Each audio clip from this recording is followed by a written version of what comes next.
നമ്മളിവിടെ പുതിയതായി തുടങ്ങിയിരിക്കുന്ന സുവോളജിക്കൽ പാർക്കിൽ വന്നിക്കാണ്. അപ്പോൾ അവിടെ പാർക്കിംഗ് ഫീസായിട്ട് വരുന്നത് 100 രൂപയാണ് വരുന്നത്. അതുപോലെ തന്നെ ഫസ്റ്റ് ഇങ്ങനെ കയറി അകത്തോട്ട് ചെല്ലുമ്പോൾ തന്നെ ലെഫ്റ്റ് സൈഡിൽ ഒരു ATM പോലെയൊക്കെ വെച്ചിട്ടുണ്ട്. അവിടെ നമുക്ക് സ്വന്തമായിട്ട് ടിക്കറ്റ് എടുക്കാം. അങ്ങനെ ടിക്കറ്റൊക്കെ എടുത്ത് കഴിഞ്ഞ് KSRTC വേണമെങ്കിൽ അപ്പോൾ തന്നെ നമ്മൾ എക്സ്ട്രാ ഒരു 50 രൂപ കൊടുത്ത് എടുക്കണം. ഫസ്റ്റ് തന്നെ കയറി വരുമ്പോൾ തന്നെ ഇങ്ങനെ ചീങ്കണ്ണിനി മുതലിനൊക്കെ കാണാം. പിന്നെ നല്ല കോൺട്രാസ്റ്റ് കൂടിയിട്ടുള്ളൊരു മയിലിനെ കണ്ടായിരുന്നു. പിന്നെ അത് കഴിഞ്ഞ് കുറച്ച് അകത്തേക്ക് പോയി കഴിയുമ്പോൾ ഒരു കുഞ്ഞൊരു നല്ല ക്യൂട്ടായിട്ടുള്ളൊരു ജീവിനെയൊക്കെ കണ്ടായിരുന്നു. പിന്നെ അതുപോലെ തന്നെ അകത്തേക്ക് അവിടെ മലയണ്ണാനുണ്ടായിരുന്നു. പിന്നെ നമ്മുടെ ടൈറ്റാനിക്കിൽ നിൽക്കണ പോലെ ഒരു കാക്ക പോലത്തെ ഒരു ജീവി നിൽക്കുന്നുണ്ടായിരുന്നു. പിന്നെ ഈ കന്യാസ്ത്രീ കൊക്കോ അതിൻ്റെ പേര് കണ്ടപ്പോൾ തന്നെ അത്ഭുതമായിരുന്നു. നല്ല അടിപൊളിയായിരുന്നു. നല്ല രസമുണ്ടായിരുന്നു കാണാനായിട്ട്. പിന്നെ അത് കഴിഞ്ഞപ്പോഴാണ് നമ്മുടെ മയിലെണ്ണ നിൽക്കണം.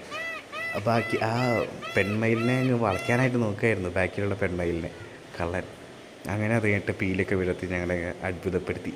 പിന്നെ അത് കഴിഞ്ഞിട്ട് നിറച്ച് മാൻകൂട്ടൊക്കെ നല്ല അടിപൊളിയുണ്ട്, നല്ല രസമുണ്ടായിരുന്നു. പിന്നെ പാവം ഒരു മാൻ ക്യാമറയ്ക്കൊക്കെ ഫേസ് ചെയ്തിട്ടുണ്ടായിരുന്നു. കുറേ നടന്നങ്ങ് ക്ഷീണിച്ചു. എല്ലാവരും കുട എടുക്കാൻ പ്രത്യേകം മറക്കരുത് അങ്ങോട്ട് പോകുമ്പോൾ, നല്ല ചൂടാണ്. പിന്നെ ഒരു പാവം ക്യൂട്ടായിട്ടുള്ളൊരു കുരങ്ങൻ സാറുണ്ടായിരുന്നു. അതൊക്കെ കഴിഞ്ഞിട്ട് നമ്മുടെ വാലാട്ടിക്കൊണ്ട് ഒരു ക്യൂട്ട് ആളവിടെ നിൽക്കുന്നുണ്ട്. പിന്നെ വേറൊരു 2 ടൈഗർ കൂടിയാണ് ഉള്ളത്.